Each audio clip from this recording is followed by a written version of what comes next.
देखिए, आप अगर किसी गाड़ी में बैठे हों आगे वाले सीट पे और एक ड्राइवर आपकी गाड़ी चला रहा हो, तो ड्राइवर गाड़ी के साथ साथ चालक तो है, लेकिन वो आपका एक रक्षक भी है। और आप कहीं लेके जा रहे हों और अचानक 15-20 आदमी उस गाड़ी पे पथराव करने लगें और वो पथराव जानलेवा की स्थिति में हो, तो ड्राइवर भरसक प्रयास करता है कि अपने मालिक की जान बचाऊँ। तो निश्चित तौर पे मालिक की जान बचाने के चक्कर में जो है वो गाड़ी अनियंत्रित हुई है। अनियंत्रित होने के साथ भी ये घटनाएं घटी। उसको आपको लगता है कि 10 साल कांग्रेस की सरकार रही, मनमोहन सिंह की सरकार और हमारी 7 साल की सरकार रही, तो 10 साल से तुलना आप 7 साल की कर रहे हैं। लेकिन व्यक्ति का इकोनॉमिक स्टेटस जिस रेशियो से बढ़ा, यानी परचेजिंग क्षमता व्यक्ति की बढ़ी, उस अनुसार हमारी महंगाई अभी नहीं निकली। लेकिन हमको ये चीज़ भी देखना पड़ेगा कि दाल अगर 200 रुपये 100 रुपये किलो है, तो मुझे लगता है किसी के थाली में अभी आना भी बंद नहीं है, हर आदमी के थाली में दाल है। तो उस तरफ आपको ज़्यादा लगता है कि कांग्रेस की सरकार में हमारा 70 रुपये डीजल था, 80 रुपये पेट्रोल होंगे, और आज की सरकार में हमारा ज़्यादा हो गया। लेकिन हमारी अगर महंगाई भी है, तो मुझे लगता है कोई व्यक्ति अपने बाइक को अभी घर पे नहीं खड़ा किया। एक बाइक पे एक ही आदमी चल रहा है, वो अपने 2 आदमी को भी हायर नहीं कर रहा है। लेकिन अगर 100 रुपये में उसकी बाइक पे 2 पर्सन बैठ जाएं, तो मुझे लगता है उसका पेट्रोल सस्ता हो जाएगा। राजीव गांधी ने ये बात बोली थी कि हम 100 रुपये भेजते हैं गांव में, तो 15 पैसा पहुंचता है, 85 पैसा रास्ते में रह जाता है। कि मेरी माँ के अगर आँख से आंसू निकले हैं, तो देश की करोड़ों माँ के आँख से आंसू निकले होंगे। पहले मुझे माताओं के आंसू बंद करने हैं, और इसको लेके उन्होंने उज्ज्वला कनेक्शन 2016 में बलिया की मीटिंग में बनाया। वो तो ये सोच भारतीय जनता पार्टी की तब रही जब वो एक गरीब परिवार से आया व्यक्ति हुआ, और कांग्रेसी एक राज परिवार से थे। उनको देश की गरीब जनता दिखती ही नहीं थी। नमस्ते, मेरा नाम है अनुराग और आप देख रहे हैं उत्कर्ष पत्रिका। भारतीय जनता पार्टी जो केंद्र और प्रदेश दोनों में है, उनसे ताल्लुक़ रखते हैं ये। हालांकि ऑफ द कैमरा हमसे बहुत सारी बातें उन्होंने की, कुछ बातों में हमसे इनकी जो है बहस भी हुई। इन बातों को हम इस कैमरे के सामने करना चाहेंगे, तो सीधे हम बात करेंगे और स्वागत करेंगे। हमारे सामने हमारे साथ हैं विजय राय जी। सर, बहुत स्वागत आपका। हम सबसे पहले तो धन्यवाद अनुराग जी, आपसे मुलाकात हुई और आप यहाँ तक चल के आए। सर, सीधा सवाल, आप भाजपा से हैं, केंद्र और राज्य में दोनों भाजपा की सरकार है। सर, हम सारे सवाल भाजपा से संबंधित ही करेंगे। सर, सबसे पहले बताइए कि विधानसभा का जो 22 का चुनाव है, सर क्या लगता है कि आपको ये चुनाव है कठिन लगेगा? क्योंकि आप केंद्र में भी 7 साल रह चुके हैं, 4.5 साल की सरकार राज्य में पूरी हो चुकी है, तमाम सारे मुद्दे हैं। सर देखिए, आपका हर सवाल, जैसा आपने कहा कि भारतीय जनता पार्टी पे है, और जो भारतीय जनता पार्टी के हमारे यहाँ पार्टी की जो रूल रेगुलेशन है, पार्टी पे जवाब देने के लिए हमारे यहाँ पार्टी में प्रवक्ता नियुक्त है, नेता नियुक्त है। उससे एक कार्यकर्ता को जाके पार्टी के ऊपर कोई जवाब देना, मुझे लगता है कि थोड़ा सा रूल रेगुलेशन के खिलाफ होगा।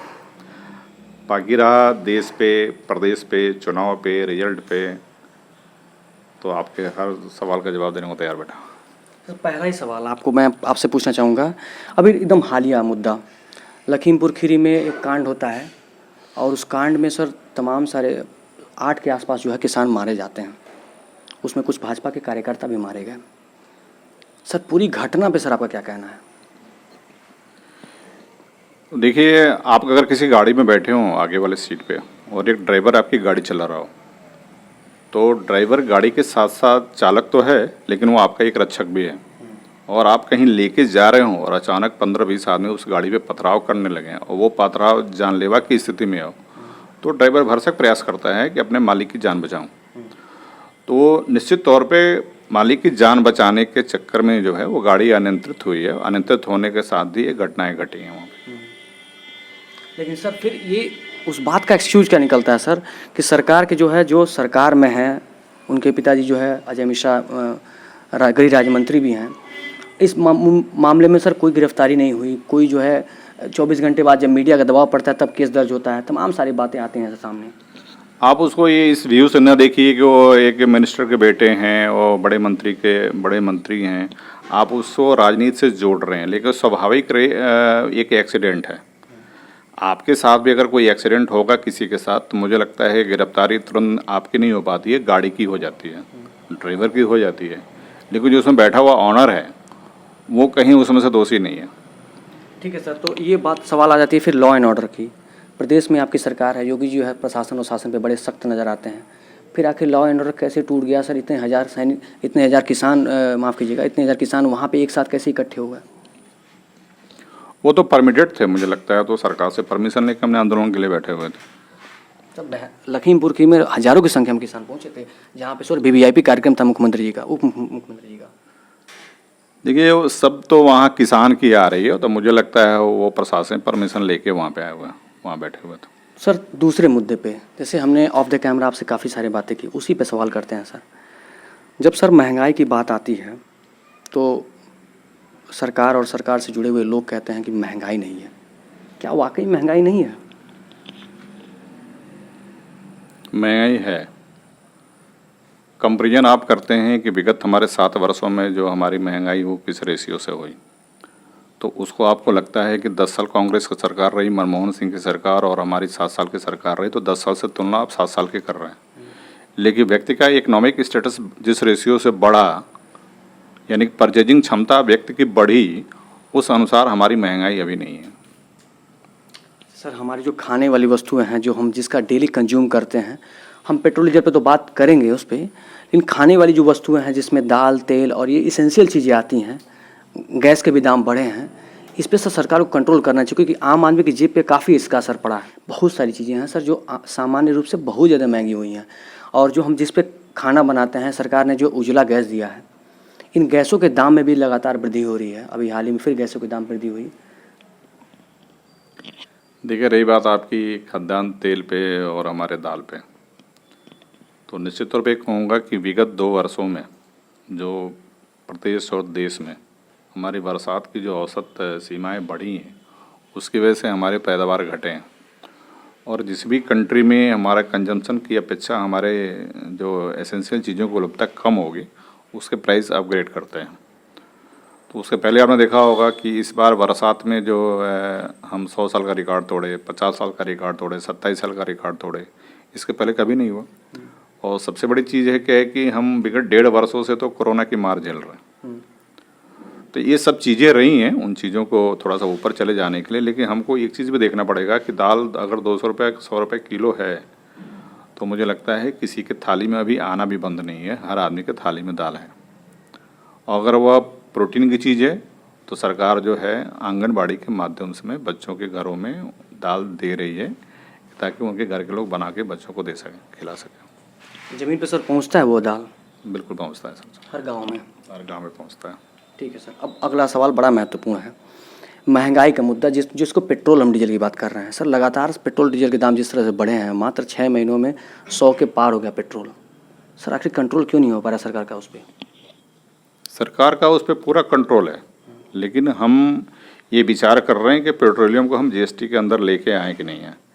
लेकिन अभी कोरोना काल की वजह से इकोनॉमिक्स अराइवल जो हमारे पास फंड्स की है, मुझे लगता है वो थोड़ी सी स्लो है। तो ऐसे में अगर हम देश को देखते हैं, अपने वित्तीय सिस्टम को देखते हैं, तो मुझे कुछ दिनों तक इस पर कैप्चर लगाने की अभी ज़रूरत नहीं है। और मुझे लगता है आपका सवाल जो पिछली सरकार, जैसे मनमोहन सिंह की सरकार थी, प्राइस पे कैप्चर लगा था उसका, हमारी सरकार आई, इसने कैप्चर से फ्री कर दिया, कैप्चर हमारा हटा दिया। तो उस तरफ आपको ज़्यादा लगता है कि कांग्रेस की सरकार में हमारा 70 रुपये डीजल था, 80 रुपये पेट्रोल होंगे, और आज की सरकार में हमारा ज़्यादा हो गया। लेकिन हमारी अगर महंगाई भी है तो मुझे लगता है कोई व्यक्ति अपने बाइक को अभी घर पे नहीं खड़ा किया, एक बाइक पे एक ही आदमी चल रहा है, वो अपने 2 आदमी को भी हायर नहीं कर रहा है।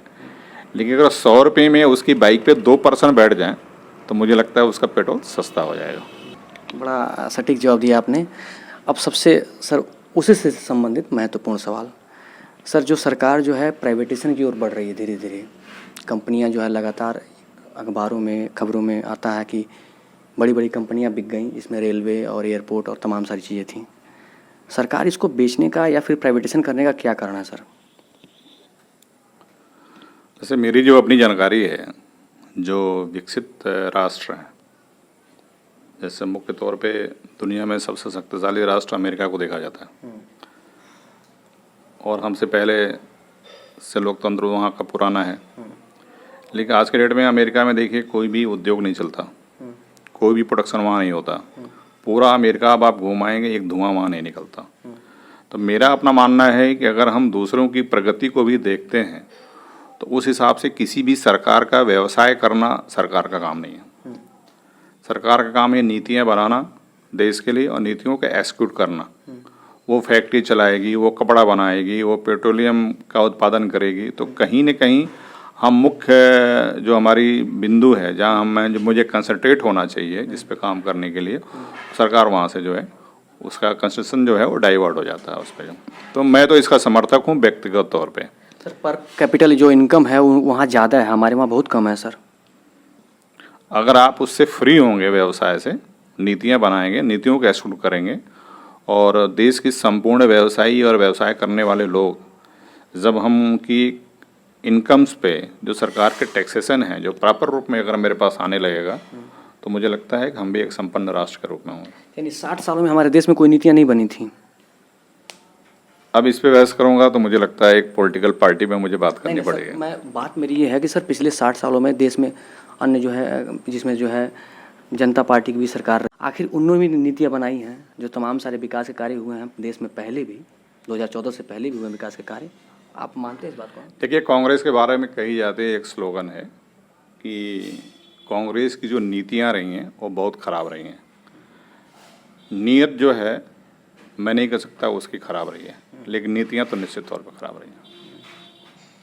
सर नीतियों पे सवाल करेंगे, नीतियों के बताएं कौन सी नीति खराब रही है सर? अब जैसे अभी आप अमृत महोत्सव चल रहा है, मैं अभी एक पत्रिका पढ़ रहा था, चौरी चौरा कांड पूरा एक साथ चल रहा है, तो उसको आज तक के इतिहास में पढ़ाया गया चौरी चौरा कांड। कांड का मतलब क्या होता है? आपराधिक घटनाएं।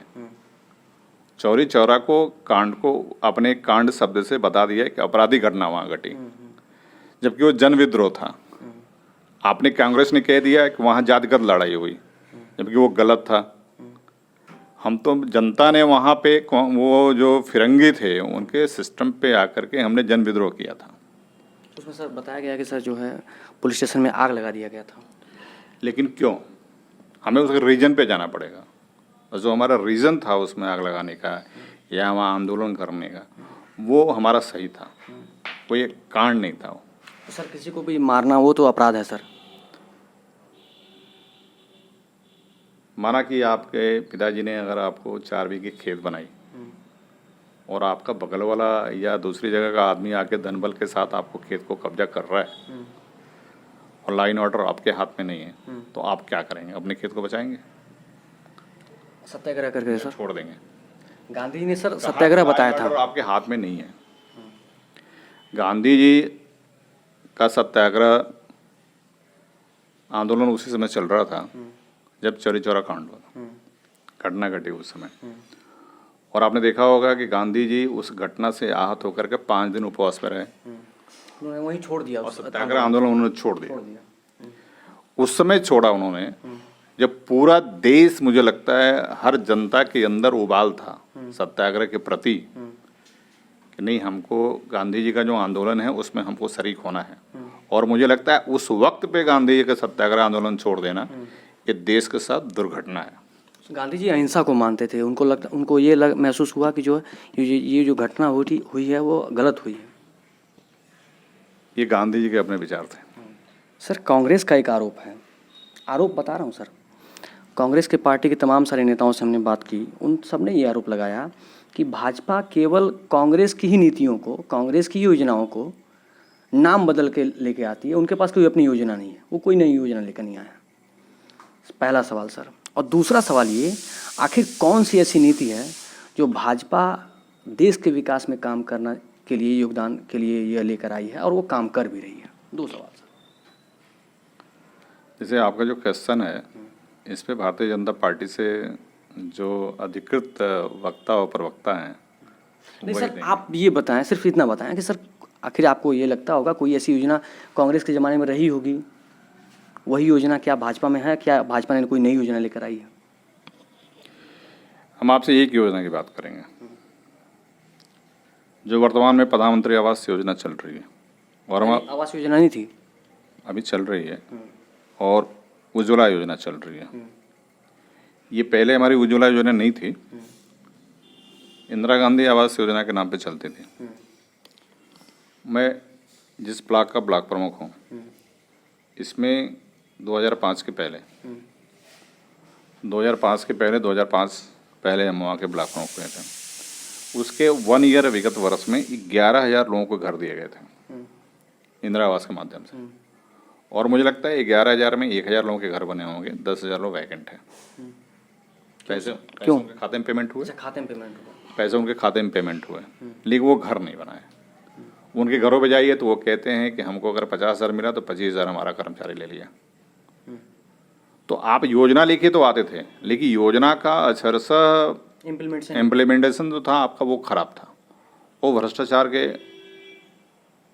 क्या कहेंगे, वो भ्रष्टाचार के हवाले हो जाता था।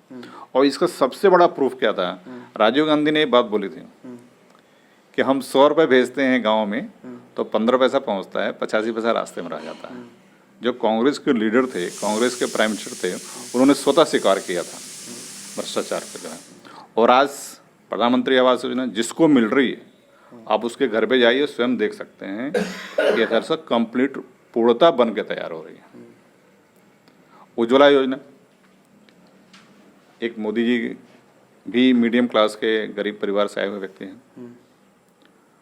वो भी बचपन में उनकी माता जी जो है लकड़ी पे खाना बनाया करते थे, वही आपका चूल्हा जो मिट्टी का अन्य घरों में होता है। जब पढ़ने जाया करते तो पढ़ने के पहले उनकी माता जी वो ये 2 रोटी बनाती थी, तो वो देखते थे कि मेरी माता जी जो है चूल्हे को फूंक रही हैं, उसका धुआं उनकी आंख में लग रहा है, आंसू गिर रहा है। और उस गरीब परिवार से आया हुआ व्यक्ति जिस दिन उसको सरकार की गद्दी पे बैठने का मौका मिला, उस दिन सबसे पहले उनको अपनी माँ याद आई कि मेरी माँ के आँख से आंसू निकले हैं तो देश की करोड़ों माँ के आँख से आंसू निकले होंगे। पहले मुझे माताओं के आंसू बंद करने हैं, और इसको लेके उन्होंने उज्ज्वला कनेक्शन 2016 में बलिया की मीटिंग में उन्होंने लॉन्च किया। तो ये सोच कांग्रेसियों की क्यों नहीं थी? वो तो ये सोच भारतीय जनता पार्टी की तब रही जब वो एक गरीब परिवार से आया व्यक्ति हुआ, और कांग्रेसी एक राज परिवार से थे। उनको देश की गरीब जनता दिखती ही नहीं थी, वरना 75 साल हो गए हमको देश को आज़ाद हुए, और आज भी कांग्रेसियों के भाषण में कहा जाता है कि हम आएंगे तो गरीबी मिटाएंगे। थे तो क्यों नहीं मिटा दिए? कितने साल लगते हैं गरीबी मिटाने के लिए? गरीबी मिटाएंगे, गरीबी मिटाएंगे ये कह करके अपना वोट लेते रहे देश के लोग, लेकिन मिटा नहीं पाए। हम तो उस दिशा में आगे बढ़ रहे हैं। और इससे अच्छी बात क्या हो सकती है कि भारतीय जनता पार्टी के लीडर, चाहे हमारे योगी जी हों चाहे मोदी जी हों, आंध्र प्रदेश का जितने भी चीफ मिनिस्टर हैं, वो मोदी जी की नीतियों पे चलते हुए, उनकी भावनाओं का कदर करते हुए, वो देश की जो गरीब जनता है उसकी भावनाओं से जुड़ने का प्रयास कर रहे हैं। और राजनीति की सबसे अच्छी चीज़ क्या होती है? जो जनता चाहती है, जो उसके अंदर जो भावना होती है, उन भावनाओं को पढ़ना और उन भावनाओं को समझना, उस भावनाओं पर खरे उतरना, ये भारतीय जनता पार्टी कर रही है। ठीक है सर, आपने बड़ा अच्छा एक पॉइंट दिया, परिवार की बात की। सर, परिवारवाद का जो है अक्सर जो है आरोप कांग्रेस और तमाम सारे अन्य जो है पार्टियों पर लगता रहता है। भाजपा कहती है हम परिवारवाद और वंशवाद को नहीं मानते हैं, हम नहीं करते हैं। सवाल सिर्फ इतना ही है सर, क्या भाजपा में जो शीर्ष नेता हैं या ऐसे नेता हैं वो अपने परिवार के लोगों को टिकट पे नहीं जितवाते हैं, या टिकट नहीं दिलवाते हैं, या किसी महत्वपूर्ण पद को नहीं देते हैं? 2 महत्वपूर्ण पद होता है, माननीय मुख्यमंत्री जी का और माननीय प्रधानमंत्री जी का। अटल बिहारी वाजपेयी जी भी इस देश के प्राइम मिनिस्टर रहे। उनके पीछे का वारिस कौन है राजनीतिक रूप से? कोई नहीं है, ये पता भी नहीं।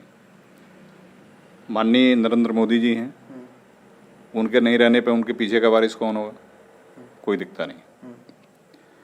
माननीय योगी जी हैं, उनका पीछे का राजनीतिक वारिस कोई नहीं दिखता, हमको तो नहीं दिखता है। अगर वारिस चलता, वरासत चलती भारतीय जनता पार्टी में, तो इन सभी बड़े नेताओं के घरों से एक जो है सेकेंड लाइन का लीडर पैदा हो गया होता।